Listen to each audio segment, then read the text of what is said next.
Hello, Bedminster Youth Club people. It's Simon again with part 2, and this time I'm going to show you how to make the mix for the onion bhajis. Just going to close the door, and then we'll get on to cooking them, which is obviously the nice exciting part. So I'll show you the ingredients. Remember, you can adjust any of them, change them. The flour doesn't have to be this amazing gram flour that we've got here. It could be absolutely anything. So yeah, that was good. You want to see the contraption that this is on. I'm gonna stick with it. I don't want to start again. Let's just hope it doesn't fall off. So I haven't got a whisk, unfortunately. I don't remember where mine's gone, but I'm just going to mix in those and go into the flour and mixing in the spice mix first of all. So whichever spices you choose. In my case, it's turmeric, coriander, cumin, and a bit of garam masala as well. Just make sure that's nicely mixed, really easy.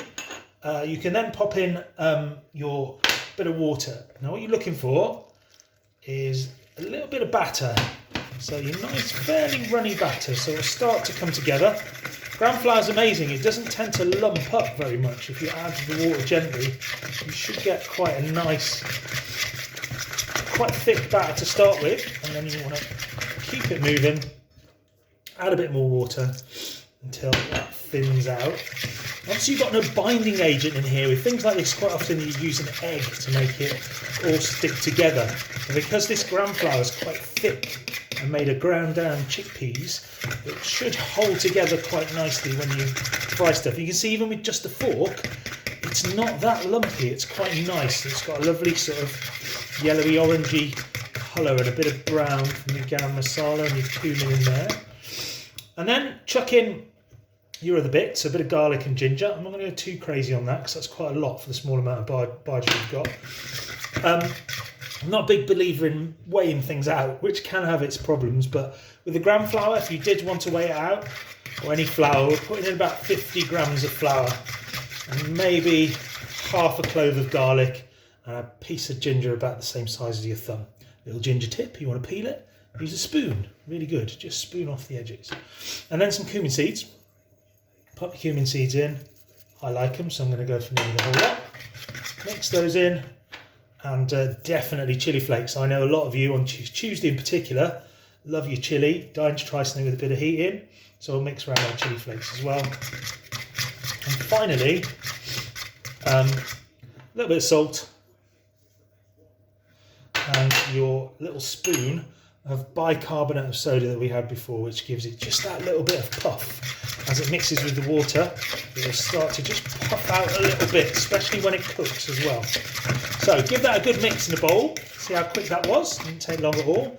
A little bit thick on the mixture there. I'm going to be brave and put in a little dab more water to make it a little bit runnier than that. Get it going so it's nice and runny. Try not to splash it all over yourself. And then you've got a lovely mix. It smells beautiful because you've got that lovely fresh ginger and garlic in there, the cumin's coming through, nice warm spices, and then we're just going to drop in our onion and carrots. Now notice, very thin slices of onion, really easy, just chop it in half, really thin slices, nice sharp knife. And the carrot is done with peelings. Just peel it first of all, get the skin off, and then just peel lengthways, get nice long peelings, and it just gives you a nice bit of texture in there instead of grated. You can mix it up before if you want, but if you just pop that in, and it should be about the right amount. If you think you should need a bit more batter mix in there, I'm going to go with that because I quite like them crispy, not too soggy and battery, so hopefully this will be enough. Mix those in, nice mixed up, salt going. If you're feeling brave, you can taste it. It's not going to taste particularly wonderful because it's got like raw ingredients in there, raw garlic. But if you're worried about how hot something is, it's not going to kill you if you dip your finger in. But you see you've got a nice texture. You leave that to sit for about 10-15 minutes in the fridge.